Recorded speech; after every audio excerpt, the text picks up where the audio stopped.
we allow ourselves 6 weeks to write the album, and we don't write on the road.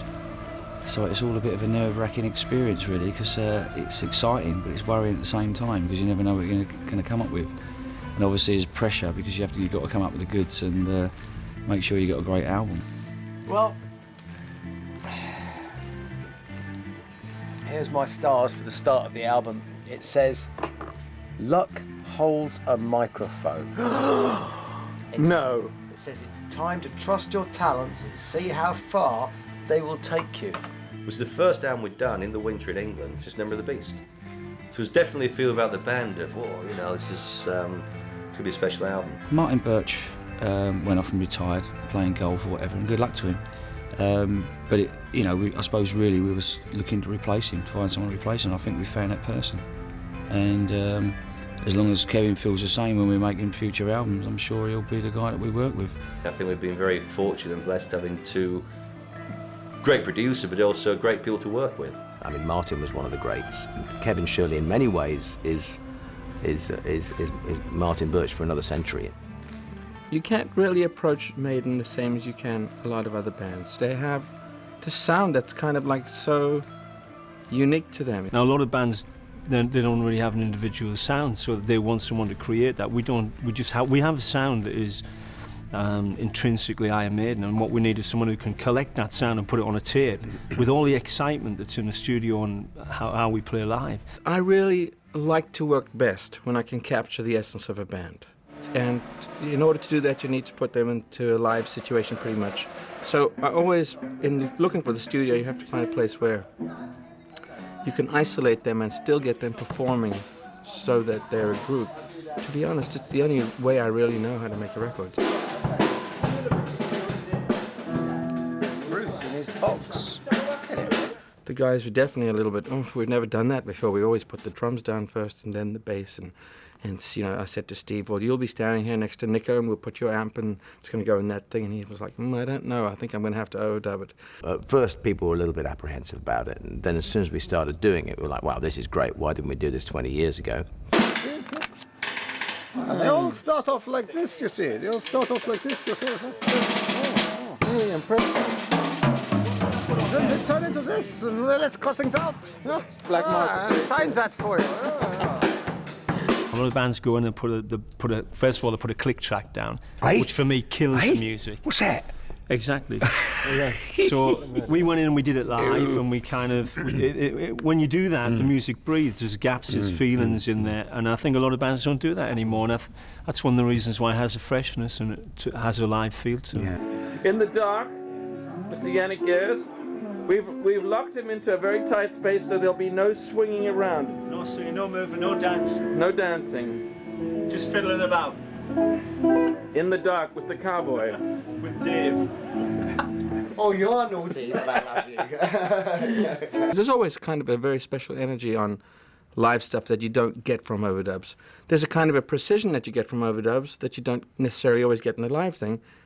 And I tend to really try and marry the two, so you get this great energy on the live stuff, and then you go back and fix some of the elements of precision that you need with the overdubs. It makes the life of the performer much easier, because you just do what you do, which is perform. You go and stand in front of a microphone or with a guitar or whatever, and you just let rip. And you don't worry about somebody going, just a minute, hang on, we're going to drop you in on the word the. Ready? Great performance, the. Bang. And you start halfway through a line. It's appalling. I mean, it's a terrible way to do things.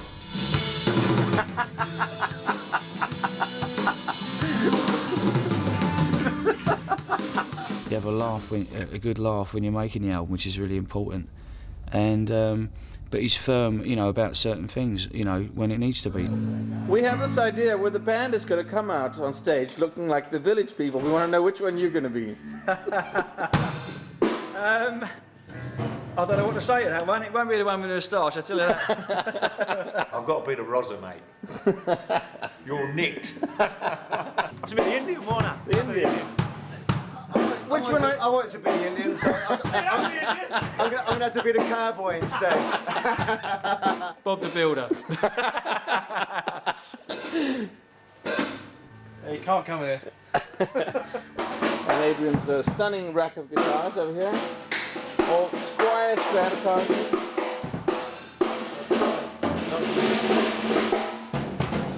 Sustain on that one. Listen. Oh wow! It's a sustain. Can I touch it? No. Sustain. First off, Kevin's is a fantastic engineer, and you know he gets a great sound very quickly. He sets it up. You go in, put your headphones on, and go, "Hello, this car, Kevin. That sounds great. let's go sing." You know.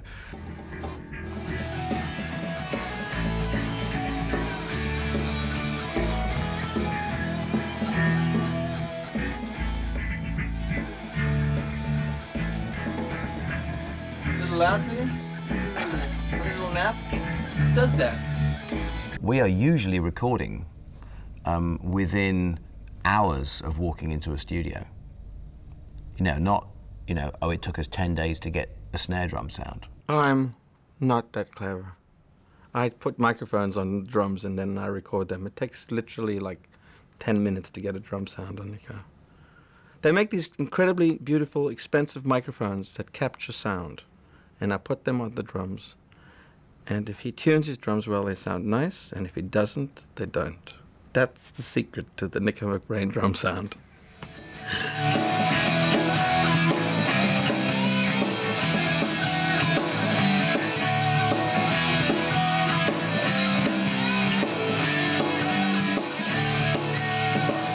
He understands what we want instinctively. So all the guitarists, Steve, Nico, myself, we all have a little itty-bitty mixing desk by our microphone or instrument, and we can do our own mixes of exactly what we need to hear. Someone's been messing with my headphones. There'll be trouble. There should be. You can't do that in conventional recording studios. You have to ask, could you have a bit more of Steve, please? Which really is an obstruction, it's an obstacle. Vodka. It's actually vodka. It's got vodka. It's full of vodka in there. Me and Dave only drink vodka. Vodka. Don't drink water. Disguised as water. It makes you go faster. We'll cut one track. We'll say we're going to concentrate on this track today, and then we'll cut the live bed for the track. And sometimes we get the live bed in 2 or 3 takes. Sometimes we'll be 2 or 3 days until the song gets the right kind of feeling. Basically, it would be a track down every day or every other day. We'd put something down, yeah. So if we get 2 hours of takes and we get 8 great takes of one song, we're done. That's enough material to last Kevin a week. And this is Brad lining up analog tape. Would you believe we're recording on analog tape? Iron Maiden going to analog. As you'll be able to tell from up here, some of the song titles. I might edit between different takes of the songs to get different feelings in different sections. Let's pick these 8 performances apart. Let's find out what the best bits are. Let's try and get one great take out of the whole thing. Normally, before we've wrapped that up, I'll have Bruce do 5 or 6 vocals that I don't really concentrate. Just let him run a couple of live vocals while we're still in the spirit of the song. And then, basically, all the tracking is pretty much done in the first 2 or 3 weeks. Then we set about just fine-tuning the lyrics, fine-tuning the melodies, doing the solos. You're working with him individually as well, so you're going in when you're adding things, and he has, say, the ability to pull out the best as a band, but also, you know, individual. And then we just wrap it up. I think the last record maybe took, maybe 10 weeks, 3 months to finish up from where to go. Some people go, yeah, we did 5 tracks in one day, or we did 3. You know, it's not about that anymore. Yeah, in the early days, it was like, oh, look what we did. We did an album in 10 days, you know. It takes as long as it takes.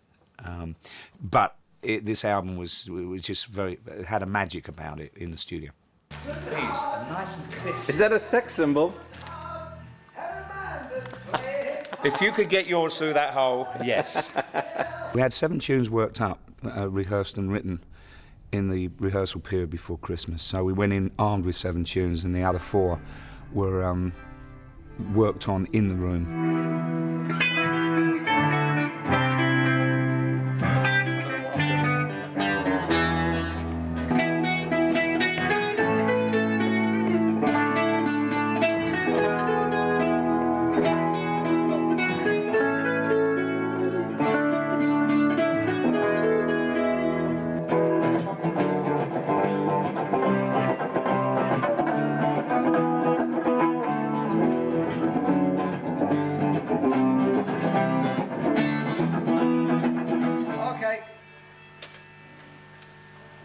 Come on, Shirley, you're going to push the button? When you fuck up, keep on going to the end. Have the gates of the walls of Manseca lie on the stones of the citadel.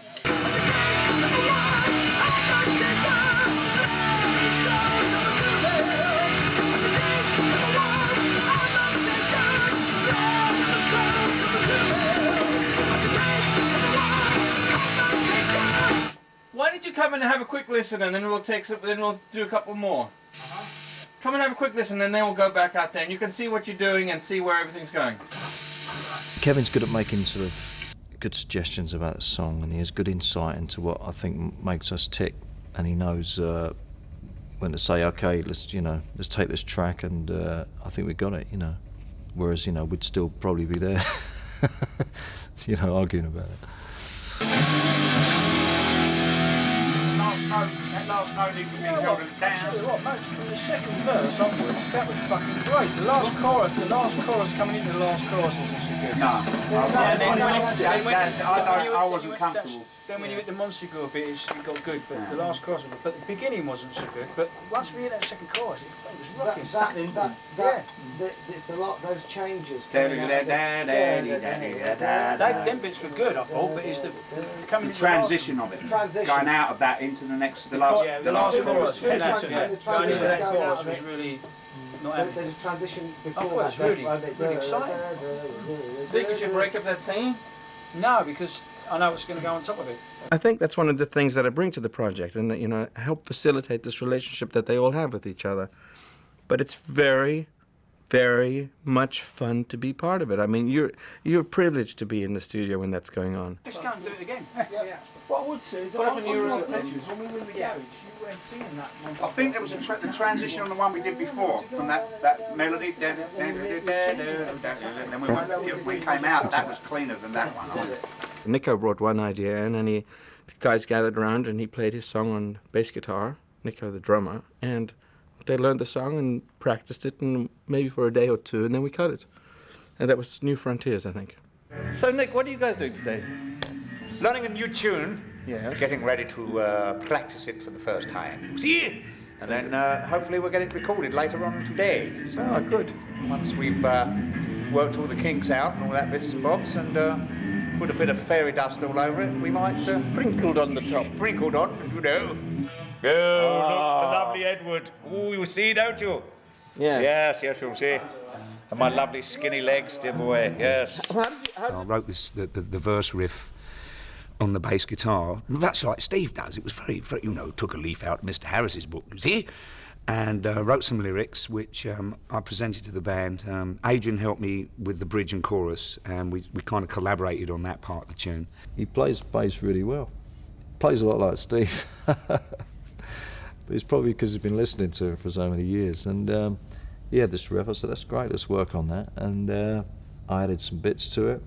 I think everybody was a little surprised, Nick coming in with an idea, because it's been 20 years he's been in the band now, and it's the first time he's actually come in with anything. So I had to sit there in front of Steve with his acoustic bass, he had his electric bass, and show him the bass line. When he showed me the bass lines, I thought, well, it sounds like me. And he said, well, what do you bleeding expect after 20 years playing with you? So I thought, well, OK, fair enough. And Harry went, here. He said, do you want to do the bass on the tune then? I said, well, you ain't playing the drums, that's for sure, mate.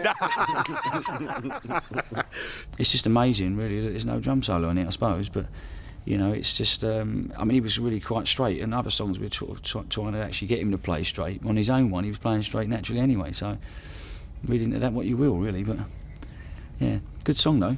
If it wasn't worth it, it wouldn't have made the album, so. It's got Maiden stamp on it, Yes. They come out, it's a great idea, and basically it was Maidenised, the six of us started playing this song, and it just created this whole new thing. Yeah, it was great because It did bloom. Nico's full of beans and a lot of fun, and they play together. The three guitar players have, enough maturity to sit down and work through what they want to do. Arm wrestling, fist fighting. How do we choose the solos? Give us a little wheedly wheedly. No, loud, super loud.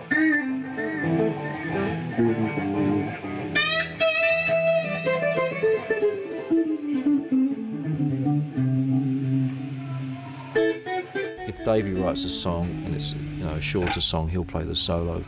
Same with me. We all have our strengths and weaknesses, and so you try to sort of put them to the best use within the framework of the song.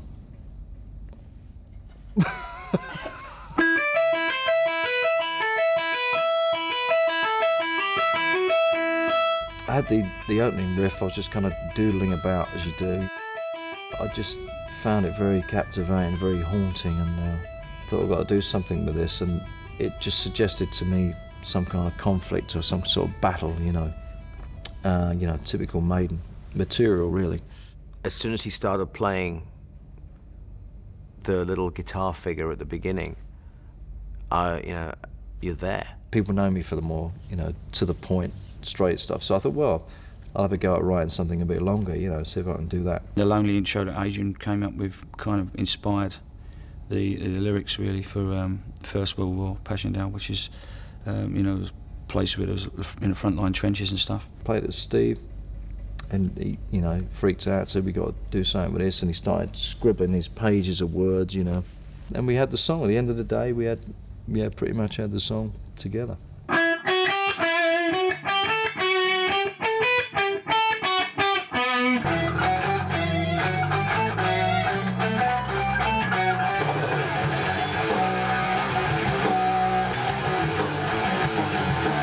It's just a very atmospheric song. It's heavy but moody, and also I think a little sad.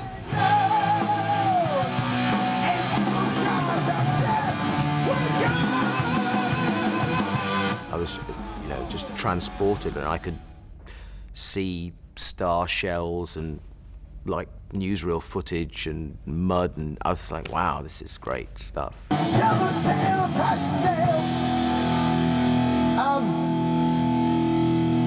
When you say it goes round one time, it's two round the accents and into a verse, isn't it? Yeah.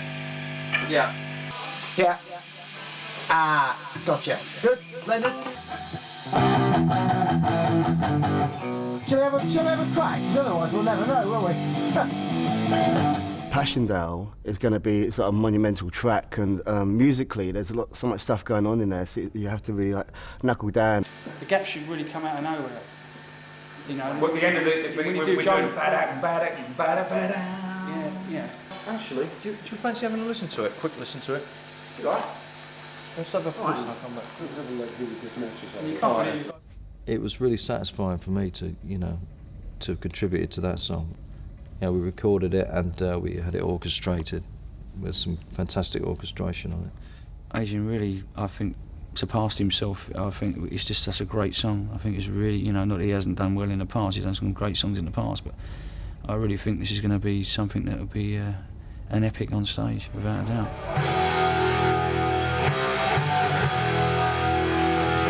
I have to say, they are like family now.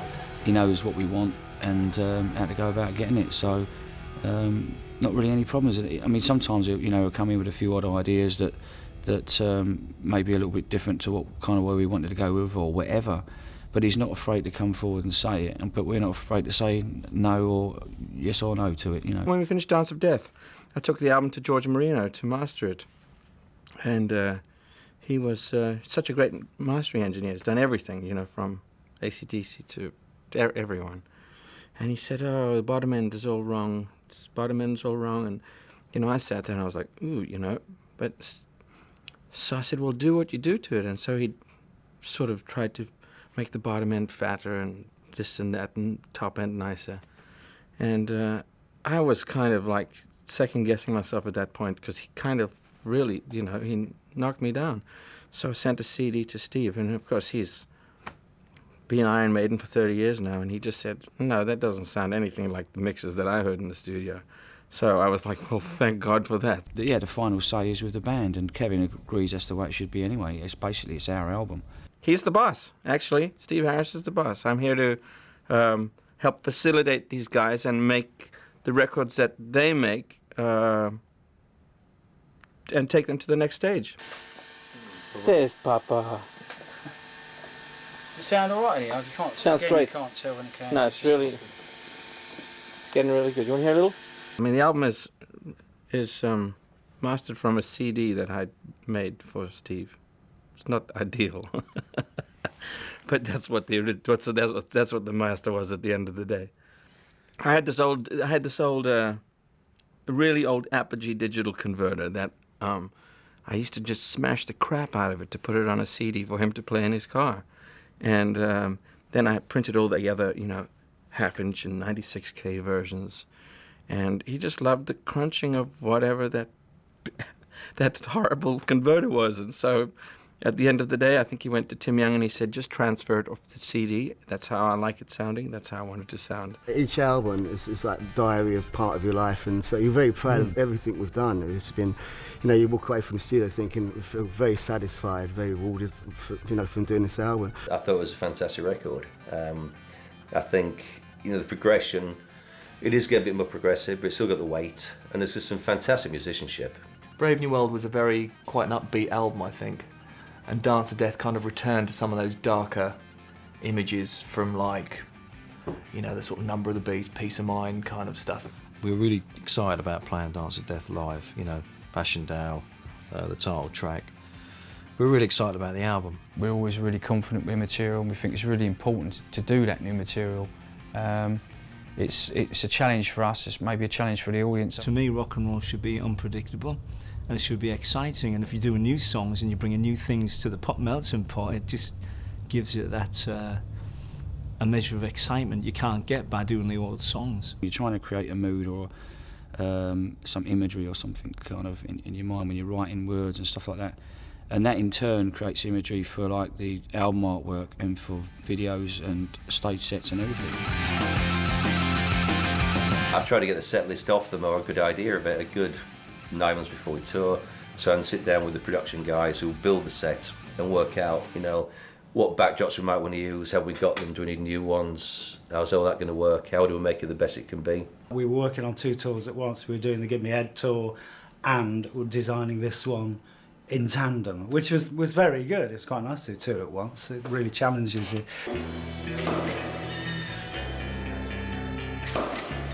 So I went to meet them in Luton Hoo, which is a decrepit stately home, where they were doing a photo shoot for the Dance of Death album, which is where I then managed to get a bit of a grip on the concept.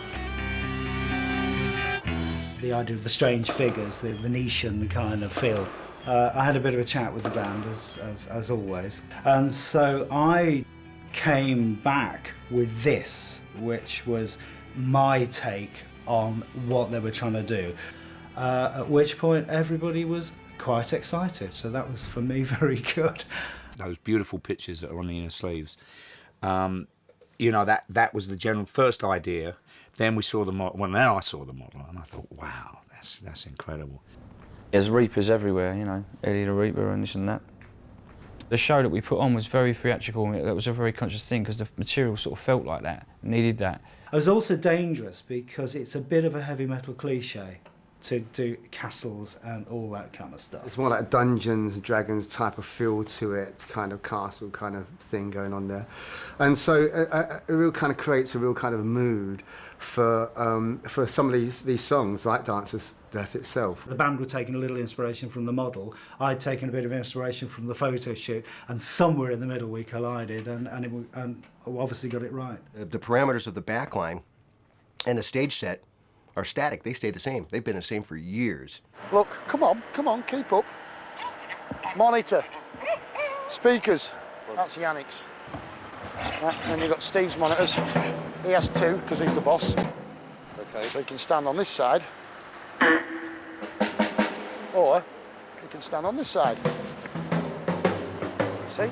Through my monitors, I'll just have basically like kick and snare drum, smattering of toms, and a bit of my own vocal, and it's about it really. I don't have any guitars or anything else because there's like walls of guitars up there already. So I like to have my own little zone where I can hear the drums and myself. The Bruce's wedges, as you may have noticed, are different than everybody else's because you can do this. And they don't move. And you can do this. And they don't move. And they make him look taller. And then we've got Adrian's wedges. Now these are definitely a prop because Adrian has in-ear monitors. He doesn't use his wedges. Then you've got Davy's wedge. As you can see, you know it's Davy's because it's got a big chunk missing out of it, where for the last 20 years he's been sliding his guitar on it. So that's how we know that's Dave's. We go in here like this, and we have the drum fills. It's custom made for Nico. Only two like it in the world.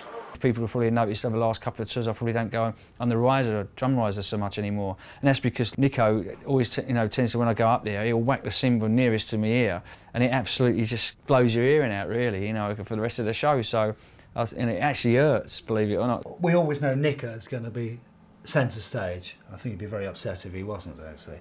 And here I've got some side fills. I know I've got those in the same way I know I've got two Eddies. Certain things are fairly standard in that we do like the walkways at the back and the side for Bruce, and it gives Bruce a great platform to run around as well and not bang into Steve on the floor all the time. And we like the ego ramps, as we call them, which are the three thrusts from out the front of the stage. My first impression was it was really busy, with the floor and that, and I thought, well, you're not going to see us on that. But actually, when I saw it in full size, it was incredibly impressive. I love that thing when we open the reveal and everybody kind of goes, ah. They don't really go, ah, but you think you hear them all collectively going, ah. Typical day on the road. Somebody trying to wake me up in the morning. About 7:30. Go down the gig, take a look around the venue, at the stage.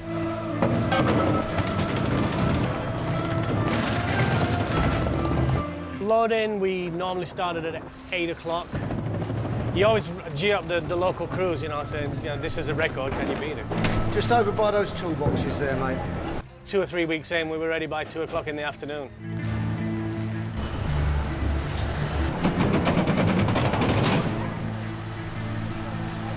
Start with lights, rigging lights.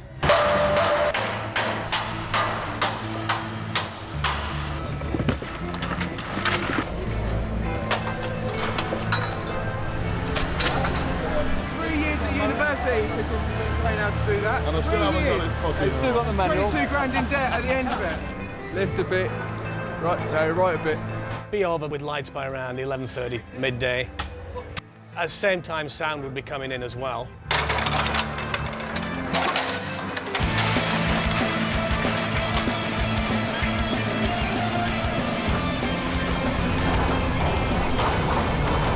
Right there, please, sir. Around midday, the set would come in with the back line. Backline boys would be off stage somewhere, prepping their gear. Set would go up on stage. Basically, we've got a couple of towers that get built either side of the stage with some Grim Reapers in them. It's the hardest part of the day. Nobody else appreciates it, but then we don't like to talk about it. We just get on with what we do. No, I don't want any more thanks. Reaper coming through. Supposed to be 18 inches tall, but they got the dimensions wrong and they ended up being 18 foot. Just put this artwork material that's got Velcro on, attach it all the way around the set. And amazingly enough, as if by magic, it'll end up looking like a medieval castle.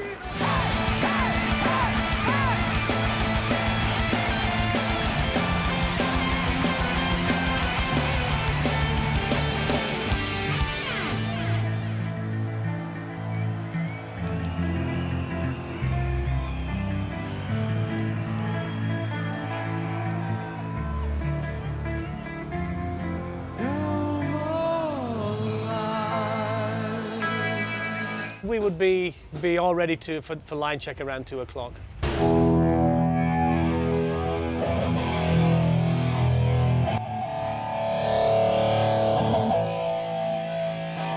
done a sound check since, it must be, I don't know, 82 or 83.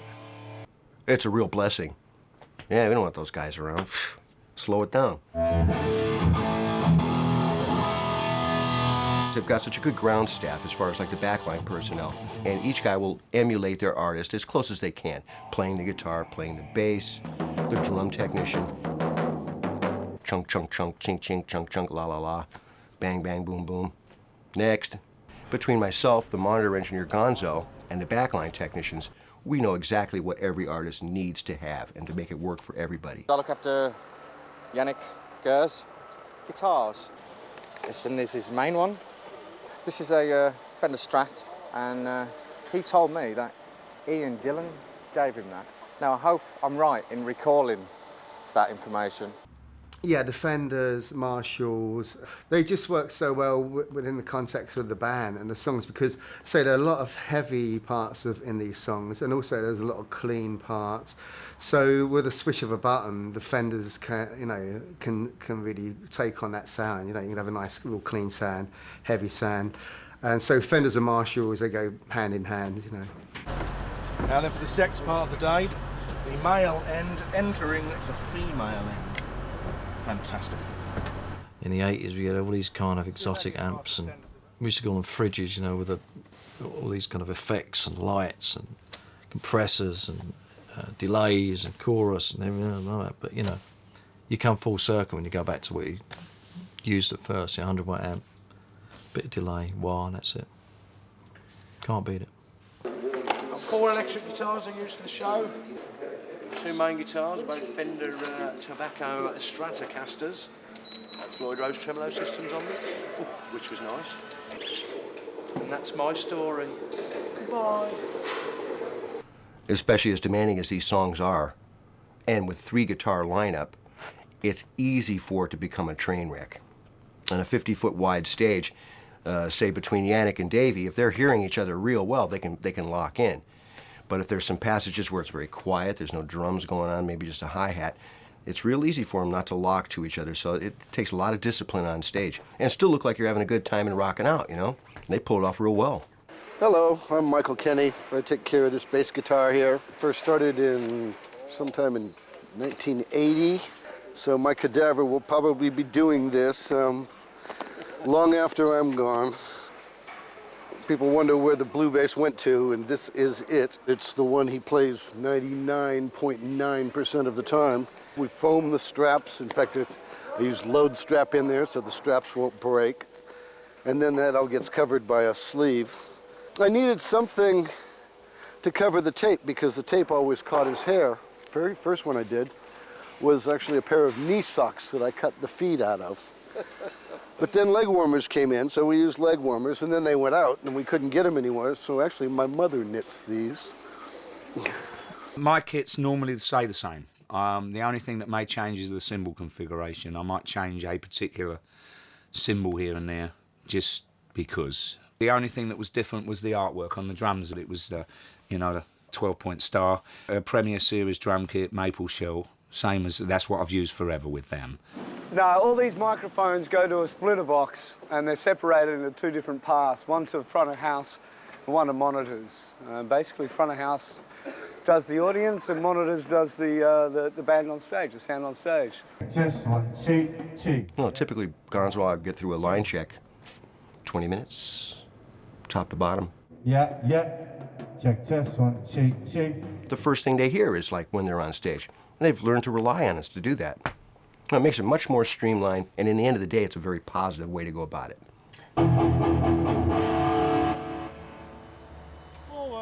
We send cars to pick the band up from their homes and arrange to get them to the private airport at Stansted. They walk you out onto the plane after a brief security check, and you take off. You land the other end, and there's cars on the tarmac, pick you up, take you to the hotel. And you miss out all of that really serious security business, and having to check in baggage, etc., etc. So it doesn't. The stress factors for the band are totally wiped out. It's a lot easier. We're just on a magical mystery tour to the airport to pick up the band. We're playing the festival tonight, and Poland's always been a pretty special place for the band because they've always been hugely supported here.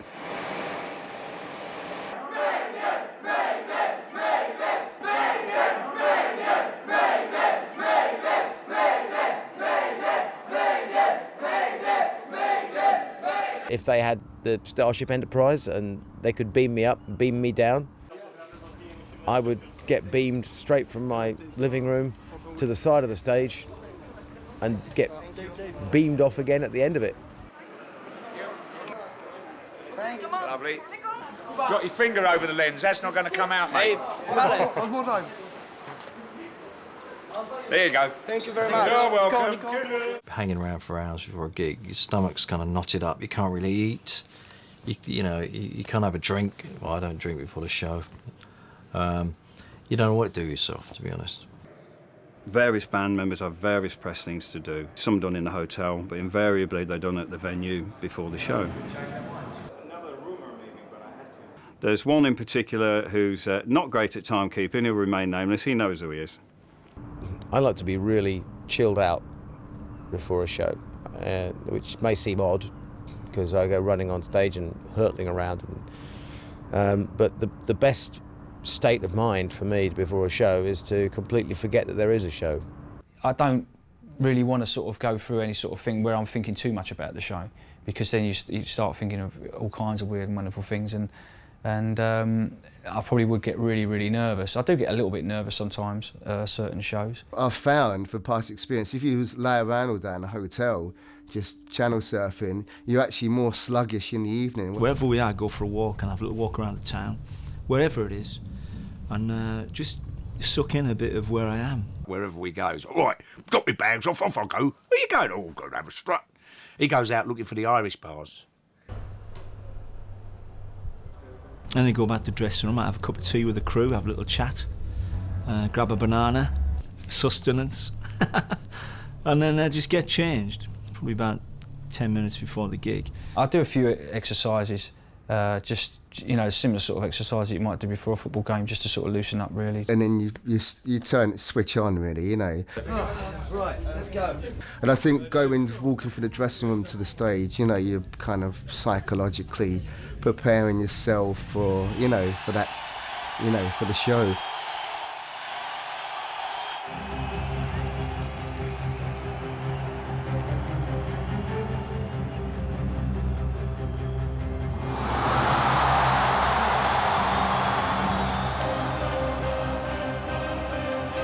No matter how much you do it, there's always that twinge of excitement, anxiety. We're a very big act. The shows are all sold out. You can't have a bad night.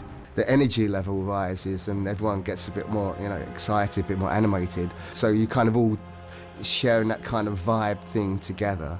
And then I like to just stand behind the curtains and when the tape's playing, and just listen to the crowd and try and get a feeling for what's happening out there. You can hear them pretty loud backstage anyway, chanting Maiden, Maiden and whatever, just before we're going on. So that's enough to get anyone sort of frightened, I think. Of course, once you get on stage, it's just a great release.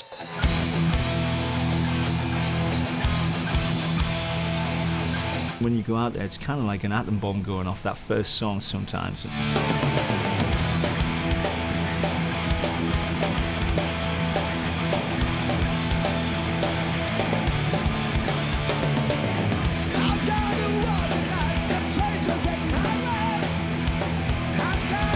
It's a very physical band as well, Maiden. The energy that goes in for that whole period of nigh on 2 hours on stage is a lot. Wildest Dreams, yeah. That was probably the first thing I wrote, really. I sat down and just thought, well, we've got to do an album. What have I got? It's an up-tempo, fairly optimistic. I'm going to live my life and do what I want to do. Sort of a driving kind of riff, and I sort of put it together in a couple of hours and then played it to Steve, and he said that made a great single, and he wrote the words. There we had it. It was came together pretty quickly. It's an up-tempo song, which is good to play live. It's catchy, So it had all the ingredients for a song that we could, you know, be a good taster for the album.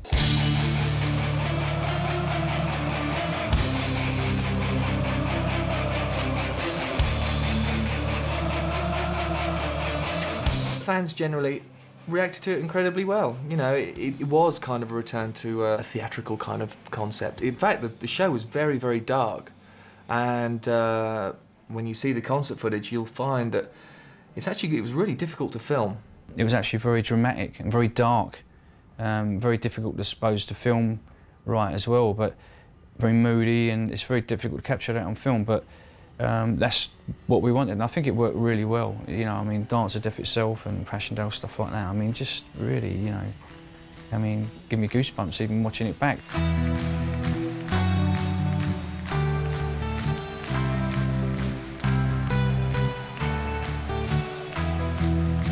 Dance of Death was the basic idea of Yannick's really, and he came to me with it and he said, look, I really think that you'd be able to do something with this, because he thought it was up my Strasser, as he said. It just really inspired me, you know, just the kind of the feel of the stuff. And I was able to put some guitar melody lines to it and the vocal melody lines and the words. I don't know whether this evolved out of a dream that Steve had that's similar to Number of the Beast. Bruce thinks that everything I write comes from my dreams, I think, because I suppose it does crop up every now and again, but no, not in, this one, Dance of Death wasn't about a dream. It was just I don't know, it was just getting carried away on my own imagination, really. I'm really pleased with the way it's turned out. I think it's a really, really strong song. It's very atmospheric.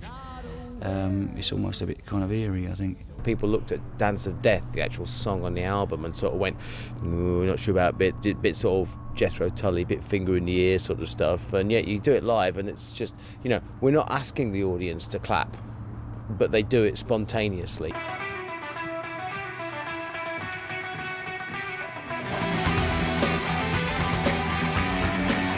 Bruce is very good at the theatrical side of this. And he and I chatted before the tour started, and we came up with a couple of ideas. He came up with the idea he wanted all of the walkways lit in red, because there's that line in the song about I was walking on coals. But the stage set has got such clean lines to it, I didn't want to clutter it up with unnecessary lighting units. So I just put the lights we were going to use on the set, under the set, and up lighting.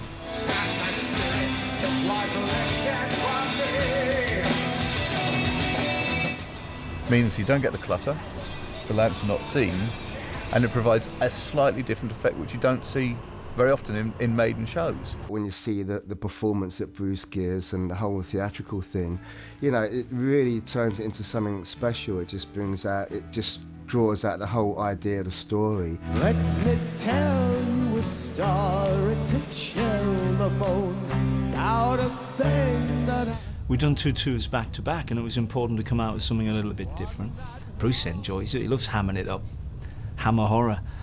Oh, I'm going to have some time for a costume change, you know. So. One night wandering in the Everglades.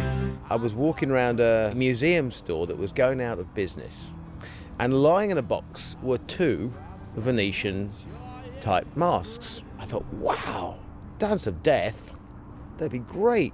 So he wears the mask and then he puts this on top. How about I wear it?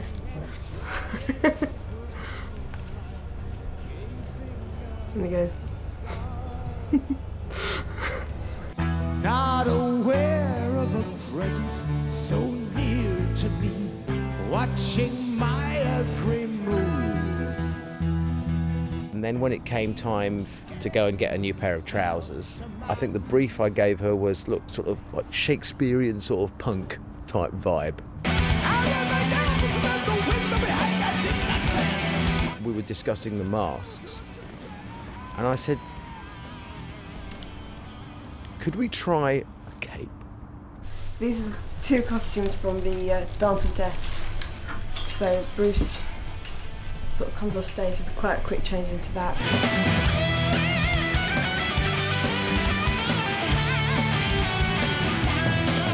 And then he comes on as the sort of the Grim Reaper type thing, with this thing, and he puts this over his head.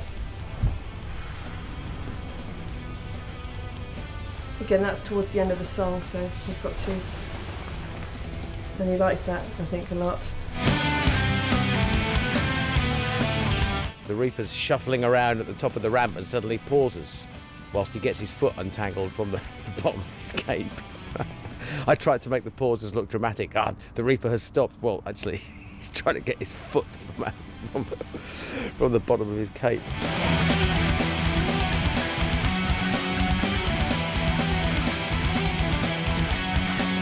I was looking at the song and I went, sounds to me like kind of mad dervish sort of dancing.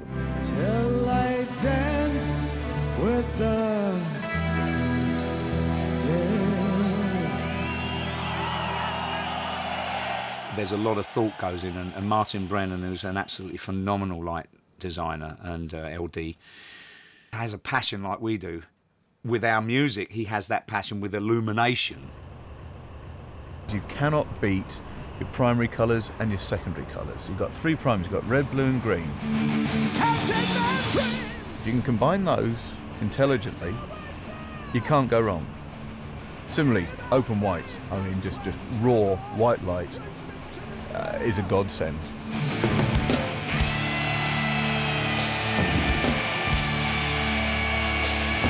Amid all the mayhem that's going on, you know, Bruce always hits his mark for the trooper. You took my life, but I'll take it still. And it's a great way of focusing the audience's attention, and it can be a very dramatic moment. Similarly, I only put a cue in last week for Rainmaker. At the end, Bruce hits this very much almost like a Shawshank Redemption kind of pose. And I thought that needs something at the end, so I just built just a little cue. It's only on for like one beat of music, maybe two beats of music, so it's not a lot. It's not there for a lot of time, but it's a nice end to the song.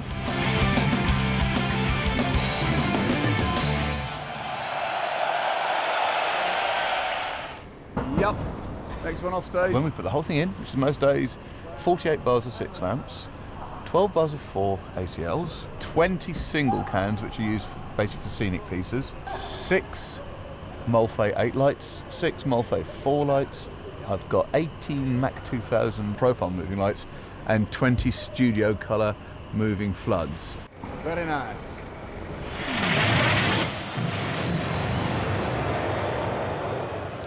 Passchendaele was quite tough on stage. There's lots of gaps in it, and then we have to come back in together out of nowhere, and that's quite a challenge. That was quite a challenge. The intro tapes I produced actually about 2 days before the production rehearsals. Oh yes, BBC Sound Library. Yeah, I think file number 105 or something. Yeah.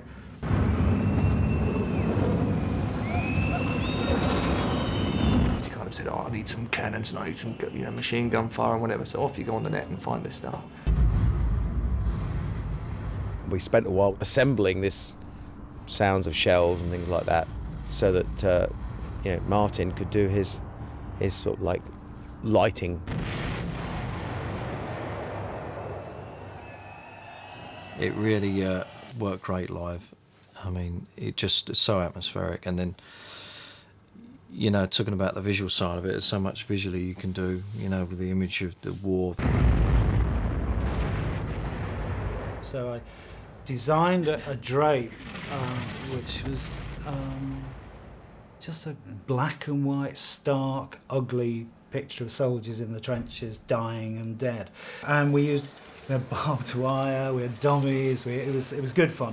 Lots of props and lots of stuff and lots of fun for the crew. Bruce wanted to dress in, the army uniform, and then it's like, oh, it'd be good if we had some barbed wire. So, then all this came in, it's like, well, where are we going to put the barbed wire? Because it can't stay there the whole set.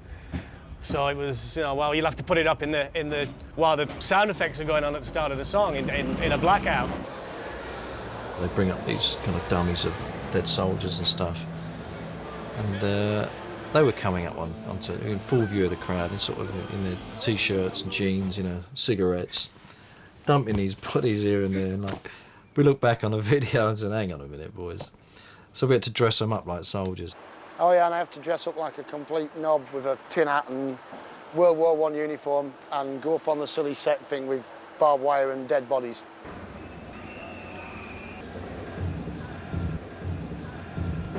Steve was most insistent that you can't wear white shoes, you've got to wear boots, helmets, the whole deal, So, hey, you know.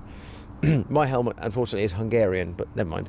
This is for Passchendaele, sort of the army sort of trench coat, and he wears this on top on his head, like that. It's very heavy. I don't know how he dances around in it, but he does. That blooming overcoat gets really hot.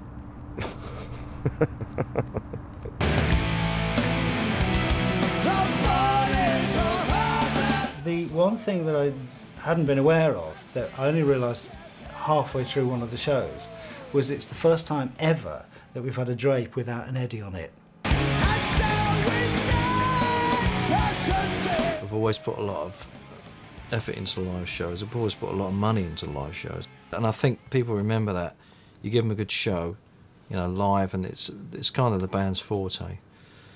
And I think that keeps your fans loyal, you know. A Maiden show, it's not just a concert, it's a real experience. Oh, it's just the crowd participation and that. Can't beat it. Best show you can go to, I think. I'm really into like live performances from bands, and they do put on an amazing show. Obviously, when we make albums and when we do tours, we want people to like us, of course we do. But, you know, it's got to be on our terms, and I think that we've got to enjoy it. I mean, if we're not enjoying what we're doing, then they're not going to enjoy it. It's a knock-on effect. That was the single most best live ever. I couldn't be happier. It still seemed to get a new audience every time in a way. It didn't seem to change. Certainly Southern Europe and South American places, very, very young kids. Maiden! Maiden! You're awesome, mental, man! Amazing! Suck that! It seems like they're getting younger, actually, or maybe I'm just getting older. Maiden rules! Yeah! We just get new young fans all the time. It's amazing. And there's like 3 generations of fans out there. And some of the fans weren't even born when we did the first album. It's pretty scary. How old are you lot? I'm 16. 16. 14. 14. And is this the first time you've seen Iron Maiden? Yeah! I think when you play the young kids, you get this feeling that they haven't seen it before. And that takes me back to when I was a kid, and I would go and see all these bands, and I hadn't seen it before. And the excitement you get when you see it for the first time. First time seeing them. Excellent. This was number 19. I made a roll. This is his 4th time tonight.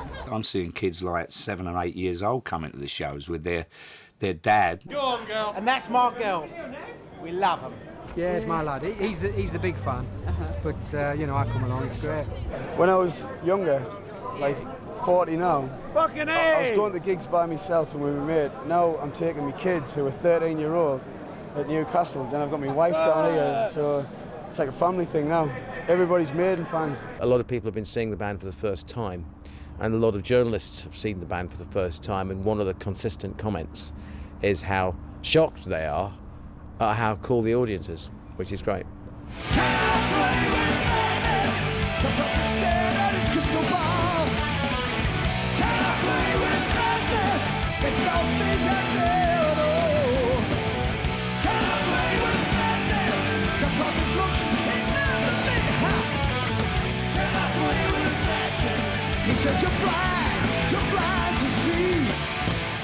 It's great because, you know, the young ones at the front driving around and jumping about and going berserk, and then the audience gets older as it goes back.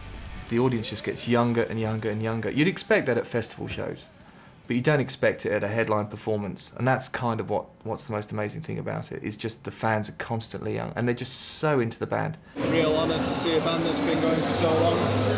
Iron Maiden fucking rule! I broke my ankle about 20 minutes before I came here, and I'm still here, mate! Fucking yes, mate! The fans just love this band because this band has never let them down. You know, it's always done the best it can musically and live-wise, with the best show it can, you know, looked after the kids as much as possible. All those little things, you know. Everything's got to be right for the kids. We do what we want to do. It's always been that way, very stubborn like that. But I think that's why we're still here. I really think that.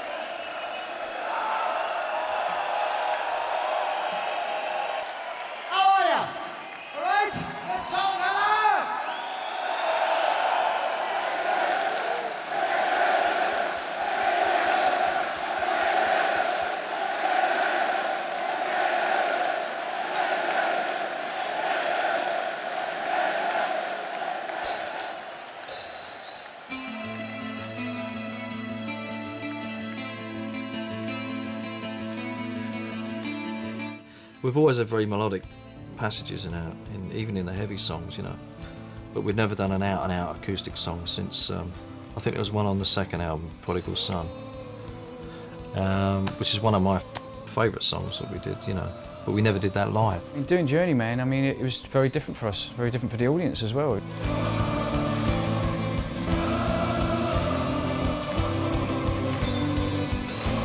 thought it'd be nice to do a kind of a ballady song, It's a dangerous thing to suggest in this band. We did an electric version first of all, and then we just thought, well, it was written on acoustic, let's try an acoustic version. I said to the guys, we ought to do an unplugged version of this tune. And the guys went, yeah. And then Kevin Shirley goes, oi, I've got a great idea. Why don't we do an acoustic version? I thought, that's what an unplugged version is, isn't it? So we got on the phone to the music shop and said, can you send down some acoustic guitars? So they arrived, and then we just cut an acoustic version very quickly. And of course, that's the one that ended on the album. The original version was a bit power ballad, I suppose. It's still good. I mean, it was very good, and use it for a B-side, that type of thing. That's fine, But once we'd done the acoustic version, there was no comparison. I mean, it just had the feel. We all just got so excited. We said, we've got to do this live. I said, we've never done anything like this before. Imagine you lot, you want to sit down for a song or two, And it's all right for you, Nick. You're sitting down all through the gig,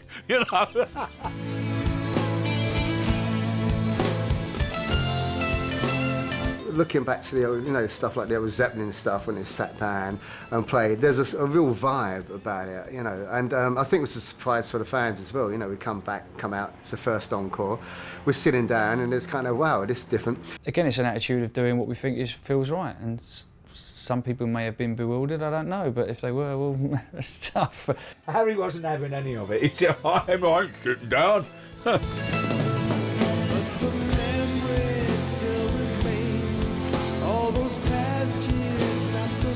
We've always been a melodic rock band. We play heavy rock music, but there's lots of melodies in there.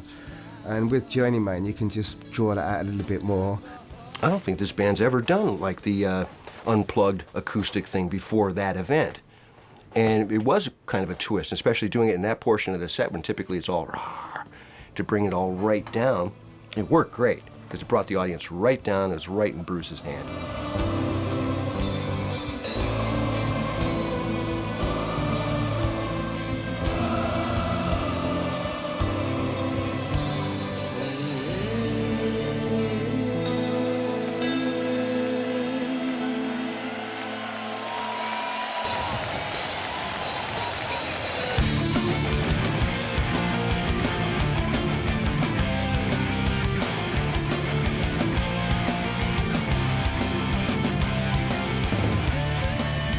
I know we started in October and finished the end of February or beginning of March the following year.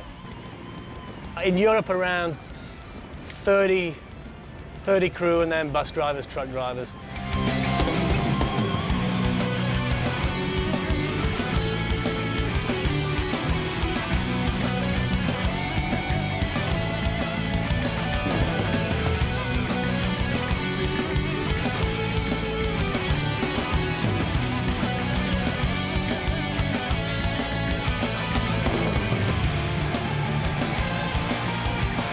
Yeah, band of fly, we'd always go from city to city, basically.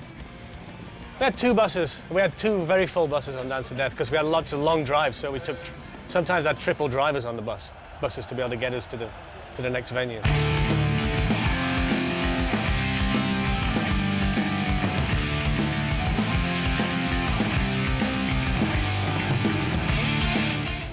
We think it's important to take the show, as much of the show wherever possible. And we were able to leapfrog sets from continent to continent, rather than having to fly, from South America to Japan. We'd already sent by container the set to Japan from England, so it worked out well that way. It is costly, without a doubt, but it makes it more difficult, freighting gear and stuff like that. Sort of a production tour manager's nightmare, probably, but that's the way we work. Ya está en Chile la legendaria banda británica de rock Iron Maiden. Iron Maiden es una banda de rock que le ha ganado al paso del tiempo, 60 millones de discos vendidos es el resultado de 29 años cultivando la vertiente metalera del rock and roll. Están en Chile para promocionar su última producción, Dance of Death, el baile de la muerte. But fans around the world, they all react differently. You know, South America, they're absolutely barking mad. And actually, you know, they'll tear the place to bits and they're climbing off the rafters and all the rest of it. It's brilliant. South America is always a joy to play. I mean, it's just, you know, if I had my way, I'd be playing there all the time because it's just, the audiences are fantastic. South America's changed a lot in that there used to be sponsorship for the big shows there, which would make a huge difference financially. Now there isn't, because, you know, it's just the economy's so bad. And also, a lot of bands weren't going because business wasn't good. But we still did, I think, 25,000 in Santiago and about 35,000 in Buenos Aires. And then sold out up in São Paulo, about, I think it was about 60,000.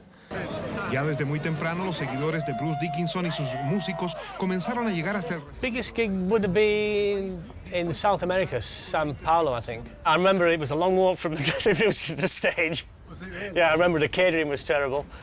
What else do I remember? The security was terrible. But it was fun.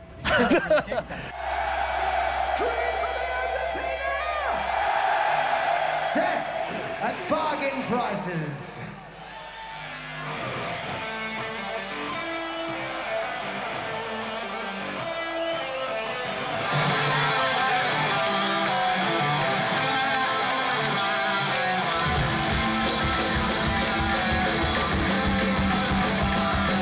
One thing I do get very involved in is all the artwork, what Eddie does and how he does it and the look of it and who executes it and everything else, which is, as you can imagine, is fantastic fun.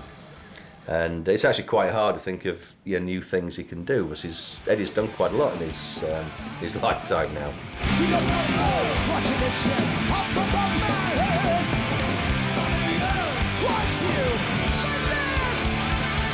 I think the Eddie's particularly good on this tour. He's we all went down to see him when we did the rehearsals, and he came up and the hairs on the back of your neck shit, and I thought, wow. We have the big Eddie that comes up behind the set on motors.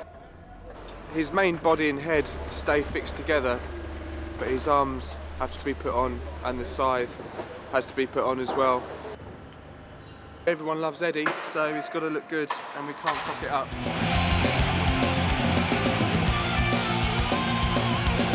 The Walking Eddie, what can I say? I mean, a few years back I'm going, oh, let's not use the Walking Eddie this time. You must be bored of it by now. And then I realised, hang on, I must have seen that bugger come on stage about 1,500 times. I'm not bored, I always make sure I'm out there to see Eddie. So I figure if it's not broken, don't fix it.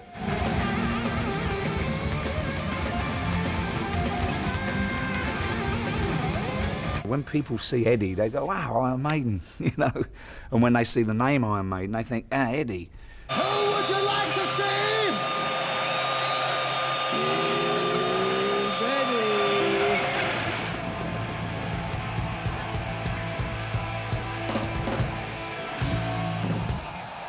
I think a lot of your mates and stuff like that, they do think, you know, oh, well, you just turn up for a couple of hours, plug in and play, and that's the end of it. But you know, they've been out on the road for a few days and seen that it's very different to that. And a lot of them have said, well, blimey, you know, I couldn't handle much more than a week of this. After several months of this and travelling and everything else, God, you do not feel tired. A year on the road playing every night, it didn't appeal to me. I don't think it ever did, really.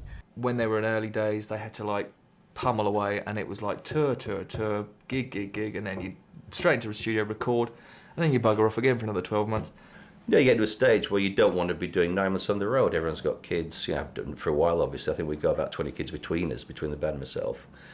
Steve's got 6, so he's winning at the moment. We're still fit and we still enjoy what we do and we still jump around like we used to, but I think you just have to pace it a little bit better. And people probably go, oh, poor old sods. But yeah, it's true. We are poor old sods.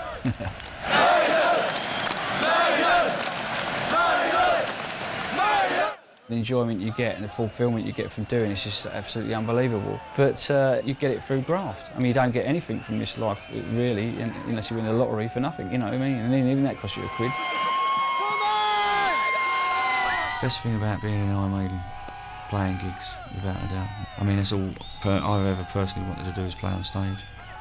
The making of the albums is great, but playing live shows in front of audiences that love you, I mean, you can't get any better than that. Absolutely incredible. incredible. We are a live entity. That's where we shine when we go on stage, and that's where what it's all about. It's played in front of the kids and for them. You step out on stage and the adrenaline's pumping through, the fans give you back that thing. So that's the thing, the performance and the fans make it all worthwhile. You walk out in front of, 10, 15, 20,000 people, and it just blows my mind. I get to run on stage in front of 10, 15,000 people every night and go, go on then, scream, and they do. It's great. Scream for me, Dortmund! Scream for me, Dortmund! The Iron Maiden!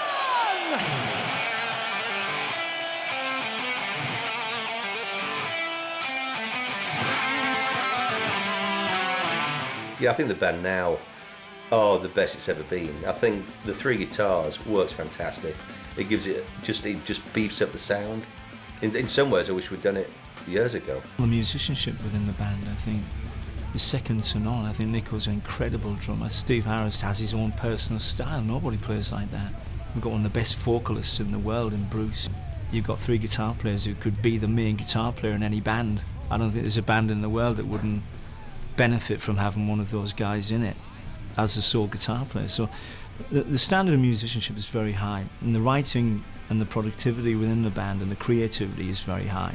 And that's very unusual, and the fact is we all get on very well, which is a very big bonus for me anyway. I think we're just playing better than ever. I think the band is sounding better than ever. We're all a bit older and wiser, give each other a bit more space, and it's just great, for me, it's better than it was the first time. The band have been playing great, like really on fire. We're quite happy that we've done what we're supposed to have done. There's always rumours going around, this is the last tour and stuff, but no, we're having so much fun, and we're going to just continue onwards. I think we're going to rock till we drop. We obviously would never flog a dead horse, so to speak. It's got to be right. Oh, we'll be around for a while, yeah, I think. We actually really are loving these gigs and stuff. And I suppose, the older you get, you think to yourself, well, you can't go on forever. So every gig is sacred in a way. We had a laugh years back about, what we'd be doing when we're 70.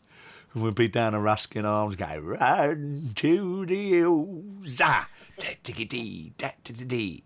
And Harry coming out, yeah, you're playing a bit fast tonight.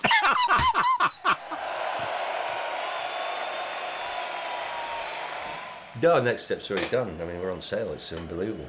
I mean, so the next step's another big step up. 55,000 tickets in Stockholm sold in 2 hours, which is the fastest ever except for Bruce Springsteen. They could have sold 75. Helsinki sold out 22,000 in a couple of hours. Next year's going to be, as everyone always is, this is going to be the best one ever. This is going to be fucking amazing. We're doing 3 shows a week, more or less. And we're full on. They're all massive shows. We're full on every night, and we got a little plane to go around in, and I can't wait to get out there, I tell you.